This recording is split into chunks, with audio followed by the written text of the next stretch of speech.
ಇದು ರಣತಂತ್ರ, ಪ್ರಿಕಾಷನ್. ಅಣ್ಣ ಅಂಡರ್ಸ್ಟ್ಯಾಂಡ್. ಅದು ಹಾಗಿರಲಿ, ಇನ್ಮೇಲಾದ್ರೂ ಸ್ವಲ್ಪ ಹುಷಾರಾಗಿರೋ. ಕ್ಲಬ್ಬಿಗೆ ಹೋಗೋಕ್ಕಿಂತ ಮುಂಚೆ ಕೈಯಲ್ಲಿ ದುಡ್ಡಿದೆಯಾ ಅಂತ ನೋಡ್ಕೊಂಡು ಹೋಗು. ಅಕೌಂಟಲ್ಲಿ ದುಡ್ಡಿದ್ರೆ ಗ್ಯಾರಂಟಿ ಇರಲ್ಲ. ನಿನ್ನ ಸೊಸೆ ಯಾವಾಗ ಏನು ಮಾಡ್ತಾಳೆ ಅಂತ ಯಾರಿಗೆ ಗೊತ್ತಿಲ್ಲ. ಸರ್ಜಿಕಲ್ ಸ್ಟ್ರೈಕ್ ಮಾಡಿಸ್ಬಿಡ್ತಾಳೆ. ಈ ಮನೆ ಅಜಿತ್ ದೋವಲ್ ಅವಳು. ಅಣ್ಣ, ನಿನಗೆ ಎಷ್ಟು ಸಲ ಹೇಳಿದ್ದೀನಿ, ನನ್ನ ಮುಂದೆ ಅವಳನ್ನ ಹೊಗಳ್ಬೇಡ ಅಂತ. ಉರಿಯತ್ತೆ ನನಗೆ. ಛೇ, ಅವಳು ಅಲ್ಲಿ ಹೋಗಿ ಕೆಲ್ಸದವಳ ಕೈಯಲ್ಲಿ ದುಡ್ಡು ಕೊಡಿಸ್ತಿದ್ದಾಳೆ. ಈಗ ಮನೆಯಲ್ಲಿ ಎಲ್ರಿಗೂ ವಿಷಯ ಗೊತ್ತಾಗಿರುತ್ತೆ. ಎಷ್ಟು ಸಂಕಟ ಆಗ್ತಿದೆ, ಎಷ್ಟು ಅವಮಾನ ಆಗ್ತಿದೆ ಅಣ್ಣ. ಇದಕ್ಕೆ ಅನ್ನೋದು ಕಾಲಚಕ್ರ ಅಂತ. ಪಾಪ ಸಿಸ್ಟರ್ ಚಕ್ರದ ಕೆಳಗೆ ಸಿಕ್ಕಾಕೊಂಡ್ಬಿಟ್ಟಿದ್ದಾಳೆ. ಅದರ ಎಫೆಕ್ಟ್ ನನ್ನ ಮೇಲೂ ಆಗಿದೆ. ಅಬಕಾರಿ ಖಾತೆಗೆ ಸರಿಯಾಗಿ ಅನುದಾನ ಸಿಗದೆ ಸಂಕಷ್ಟ ಎದುರಾಗಿದೆ. ಅಂಕಲ್, ನಾನು ಆ ಥರ ಇಲ್ಲ ಅಂಕಲ್. ನನಗೆ ನನ್ನದೇ ಆದ ಕೆಲವು ಪ್ಲ್ಯಾನ್ಸ್ಗಳಿದೆ. ಅದನ್ನೆಲ್ಲ ನಾನು ಅಪೇಕ್ಷೆ ಅವ್ರಿಗೆ ಹೇಳಿದ್ದೀನಿ. ಪ್ಲೀಸ್ ಅಂಕಲ್, ನನ್ನನ್ನು ನಾನು ಪ್ರೂವ್ ಮಾಡ್ಕೊಳ್ಳೋದಕ್ಕೆ ನನಗೆ ಒಂದೇ ಒಂದು ಅವಕಾಶ ಕೊಡಿ. ಒಂದು ಸ್ವಲ್ಪ ಟೈಮ್ ಕೊಡಿ. ಇನ್ನೂ ಎಷ್ಟು ಟೈಮ್ ಕೊಡಬೇಕು? ಏನಾದರೂ ಮಾಡೋ ಹಾಗಿದ್ರೆ ಎಷ್ಟೊತ್ತಿಗೆ ಮಾಡಿರ್ತಿದ್ದೆ. ಓದು ಮುಗಿಸಿ ಎಷ್ಟು ದಿವಸ ಆಯ್ತು? ಎಲ್ಲೂ ಕೆಲಸನೂ ಮಾಡೋದಿಲ್ಲ, ಅಣ್ಣನ ಬಿಸ್ನೆಸ್ಸಲ್ಲಿ ಸಹಾಯನೂ ಮಾಡಿದಿಲ್ಲ. ಸುಮ್ಮನೆ ಟೈಮ್ ವೇಸ್ಟ್ ಮಾಡ್ತಿದ್ದೆ. ಭವಿಷ್ಯದ ಬಗ್ಗೆ ಯೋಚನೆ ಮಾಡದೆ ನನ್ನ ಮಗಳ ಹಿಂದೆ ಬಿದ್ದು ಪ್ರೀತಿ ಮಾಡಿದ್ದೆ. ನೀನು ಯೋಗ್ಯ ಅಂತಾನೆ ನಂಗೆ ಅನ್ನಿಸ್ತಾ ಇಲ್ಲ. ನೋಡು, ನೀನು ಎಷ್ಟು ಕೇಳ್ಕೊಂಡ್ರು ಅಷ್ಟೇ, ಯಾರಿಂದ ಹೇಳಿಸಿದ್ರು ಅಷ್ಟೇ, ನಿಮ್ಮಿಬ್ಬರು ಪ್ರೀತಿನ ನಾನು ಒಪ್ಕೊಳ್ಳೋಕೆ ಬಿಲ್ಕುಲ್ ತಯಾರಿಲ್ಲ. ನನ್ನ ಮಗಳನ್ನ ನಿನಗೆ ಒಪ್ಸೋದಿಲ್ಲ. ಇದು ಇಲ್ಲಿಗೆ ಬಿಟ್ಬಿಡಿ.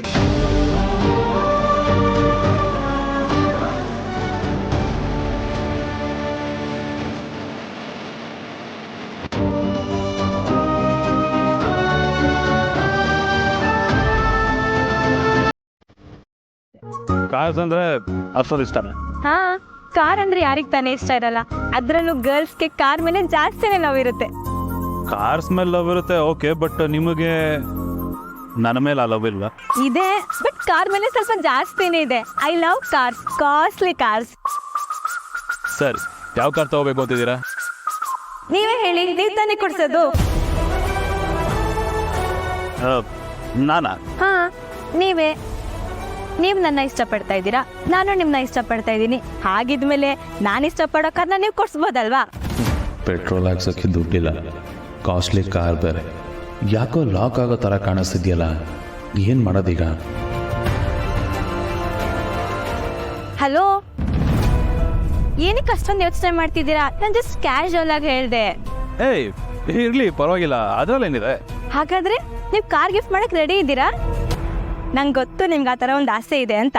ಅಫ್ಕೋರ್ಸ್, ಎಷ್ಟೇ ಆಗಲಿ ನೀವು ನಮ್ಮವರು, ನಮ್ಮಲ್ಲೂ ಆ ಥರ ಒಂದು ಆಸೆ ಇರುತ್ತಲ್ಲ.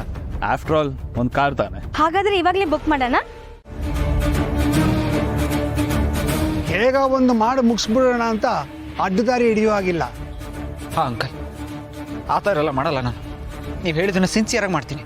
ಅಷ್ಟೇ ಅಲ್ಲ, ನೀನು ಸಿಂಪಲ್ ಆಗಿರಬೇಕು. ನೀನು ಅವ್ರನ್ನ ತಿದ್ದಕ್ಕೆ ಹೋಗ್ತೀಯಲ್ಲ, ಅಷ್ಟು ದಿನ ನೀನು ಅವ್ರ ಥರನೇ ಇರಬೇಕು, ಅವರಲ್ಲಿ ಒಬ್ಬನಾಗಿರಬೇಕು. ನೀನು ಶ್ರೀಮಂತಿಕೆ ಎಲ್ಲ ತೋರಿಸ್ಕೋಬಾರ್ದು.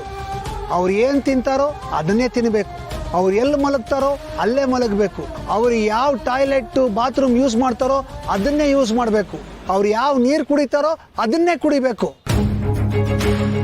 ಈ ಸ್ಟೈಲಾಗಿ ಬಟ್ಟೆ ಹಾಕ್ಕೊಂಡು ಕಾರು ಬೈಕಲ್ಲಿ ಹೋಗಿ ಇಳಿಯೋ ಹಾಗಿಲ್ಲ. ದುಬಾರಿ ಮೊಬೈಲು, ಗಾಗಲ್ಸು, ಪರ್ಫ್ಯೂಮು ಎಲ್ಲ ನಿಷಿದ್ಧ. ಓಕೆ ಅಂಕಲ್, ನೀವು ಹೇಳಿದ ಅಷ್ಟು ಕಂಡೀಷನ್ ಚಾಚು ತಪ್ಪದೆ ಮಾಡ್ತೀನಿ. ಎಲ್ಲೂ ಶಾರ್ಟ್ಕಟ್ ಹುಡ್ಕೋದಿಲ್ಲ, ಫೇಕ್ ಮಾಡೋದಿಲ್ಲ. ನೋಡೋಣ ನಿನ್ನ ಫಾರಿನ್ ಸ್ಕಿಲ್ಲು, ಫಾರಿನ್ ಎಜುಕೇಶನ್ ಎಷ್ಟು ಕೆಲಸ ಮಾಡುತ್ತೆ ಅಂತ. ಅಪ್ಪ, ನೀನು ಮಧ್ಯ ಮಾತಾಡಬೇಡ.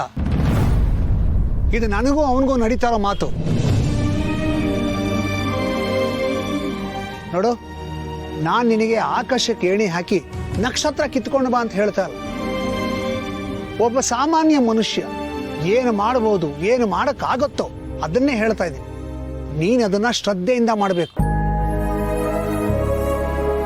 ಈ ಸವಾಲನ್ನು ನೀನು ಹೇಗೆ ಎದುರಿಸ್ತೀಯ, ಹೇಗೆ ನಿಭಾಯಿಸ್ತೀಯ ಅನ್ನೋದ್ರ ಮೇಲೆ ನೀನು ಏನು ಅನ್ನೋದು ನಿರ್ಧಾರ ಆಗುತ್ತೆ. ಹಾ, ಇನ್ನೊಂದು ಕಂಡೀಷನ್, ಮುಖ್ಯವಾದ ಕಂಡೀಷನ್ನು, ಕೊನೆ ಕಂಡೀಷನ್.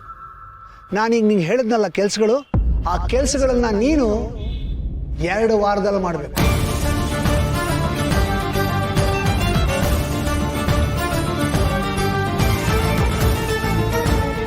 2 ವಾರ ಅಷ್ಟೇ ಸಮಯ ನಿನ್ಗಿರೋದು. ನಾನು ಹೇಳಿದ ಸಮಯದ ಮಿತಿಯಲ್ಲೇ ನೀವು ಮಾಡಬೇಕು. ನೀನು ಹಾಗೆ ಮಾಡಿದ್ರೆ ನಾನು ನಿನ್ನನ್ನು ಒಪ್ಕೋತೀನಿ. ಅಪ್ಪ ಎಲ್ಲ ಸರಿ, ಆದರೆ ಟೈಮ್ ಸ್ವಲ್ಪ ಕಡಿಮೆ ಆಗ್ಲಿಲ್ವಾ? ಇನ್ನು ಸ್ವಲ್ಪ ಟೈಮ್ ಕೊಡ್ಬೋದಲ್ವಾ ಅವ್ರಿಗೆ? ಇಲ್ಲ, ಅದು ಹಾಗೆಲ್ಲ ಆಗೋದಿಲ್ಲ. ನಾನು ಹೇಳಿದ ಸಮಯದ ಮಿತಿಯಲ್ಲೇ ಅವನ ಕೆಲಸ ಮಾಡಬೇಕು. ಆಗಲೇ ಅವನ ಸಾಮರ್ಥ್ಯ ಏನು ಅಂತ ನನಗೆ ಗೊತ್ತಾಗೋದು. 2 ವಾರ ಅವನಿಗಿರೋದು ಅಷ್ಟೇ ಟೈಮ್. ಸರಿ ಅಂಕಲ್, ನನಗಷ್ಟೇ ಟೈಮ್ ಸಾಕು. ಅಷ್ಟರಲ್ಲಿ ನೀವು ಕೊಟ್ಟಿರೋ ಟಾಸ್ಕ್ನ ನಾ ಮುಗಿಸ್ತೀನಿ ಅನ್ನೋ ನಂಬಿಕೆ ನನಗಿದೆ. ಆ ನಂಬಿಕೆ ನಿನಗೆ ಮಾತ್ರ ಇದ್ರೆ ಸಾಲದು, ನಮಗೂ ಆ ನಂಬಿಕೆ ಬರಬೇಕು. ನೋಡೋಣ ಏನು ಮಾಡ್ತೀಯ ಅಂತ. ಏಮ್ಮ